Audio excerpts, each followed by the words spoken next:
Bismillah, perkenalkan nama saya Rahmita Usman. Di sini saya akan menjelaskan industri asam sulfat di Indonesia.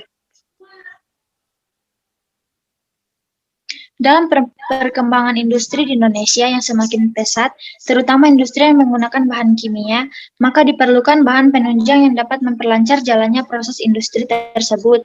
Bahan penunjang yang banyak digunakan adalah asam sulfat. Sampai saat ini, asam sulfat masih tetap merupakan standar tingkat kemajuan industri suatu negara. Bahan baku pembuatan asam sulfat.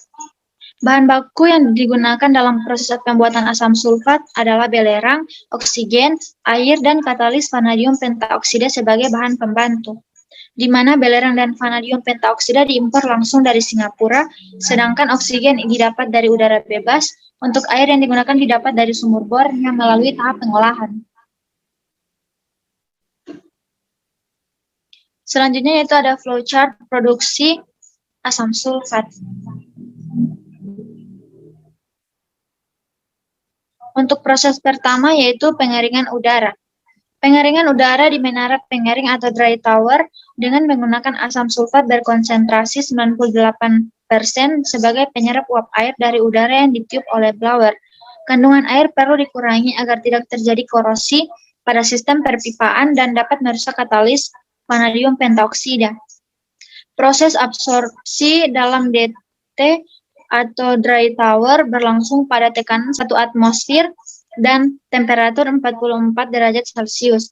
Variabel utama dari proses absorpsi pada menara pengering atau dry tower adalah luas permukaan kontak antara asam sulfat dan udara. Proses absorpsi akan berlangsung dengan baik jika luas permukaan kontak semakin meningkat. Proses yang kedua yaitu ada pencairan belerang. Proses pencairan belerang padat berlangsung di 2 bak besi atau BBS yang masing-masing dilengkapi dengan koil yang di dalamnya dilalui steam. Kedua bak besi tersebut diisi dengan belerang padat. Proses ini diawali dengan pengisian belerang padat ke dalam bak besi hingga penuh dengan menggunakan loader. Selanjutnya, steam yang berasal dari waste heat boiler dialirkan ke dalam koil sehingga terjadi pemanasan belerang padat hingga mencair. Kemudian belerang yang telah mencair dilarikan ke bak beton yang berjumlah 6 buah. Proses ketiga yaitu pembakaran belerang. Pembakaran belerang dilangsungkan untuk menghasilkan gas SO2 yang selanjutnya akan dikonversi menjadi gas SO3 yang dikonverter. Reaksi pembakaran sulfur yang terjadi dalam burner yaitu S ditambah O2 menghasilkan SO2 dengan delta H min 293 kJ per mol. Sumber oksigen yang digunakan dalam reaksi pembakaran berasal dari udara yang telah dikeringkan di dry tower. Jumlah udara yang masuk ke dalam burner diatur terlebih dahulu agar reaksi pembakaran berlangsung secara sempurna dengan perbandingan SO2-O2 gas hasil pembakaran sesuai dengan spesifikasi konverter yang digunakan. Selanjutnya yang keempat yaitu proses pembentukan steam. Steam dihasilkan di waste heat boiler dengan menggunakan panas hasil reaksi pembakaran belerang menjadi gas SO2. Pada waste heat boiler, gas hasil pembakaran didinginkan pada temperatur 830 derajat Celcius menjadi 400 derajat Celcius. Panas tersebut diserap oleh air boiler sehingga menjadi uap atau steam. Selanjutnya, steam yang dihasilkan disalurkan ke sebuah header. Kemudian sebagian didistribusikan ke unit produksi asam sulfanat dan sebagian lainnya didistribusikan ke BBT untuk mencairkan belerang dan menjaga suhu belerang yang sudah cair agar tetap berada pada suhu 130 derajat Celcius, karena pada suhu tersebut kekentalannya sudah cukup baik untuk sistem pemumpaan.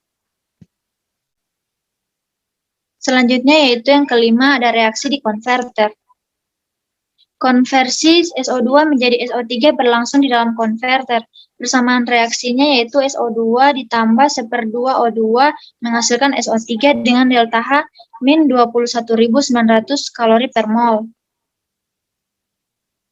Reaksi tersebut merupakan reaksi kesetimbangan dan bersifat menghasilkan panas atau eksotermik. Pada reaksi yang bersifat eksotermik, kenaikan temperatur akan menyebabkan pergeseran kesetimbangan ke arah reaktan. Oleh karena itu, reaksi konversi tersebut dilangsungkan secara bertahap dan aliran gas dari tiap tahap didinginkan terlebih dahulu agar diperoleh produk dengan jumlah yang diinginkan. Pendinginan aliran gas tersebut berlangsung di heat exchanger. Selanjutnya yaitu yang keenam ada absorpsi gas SO3.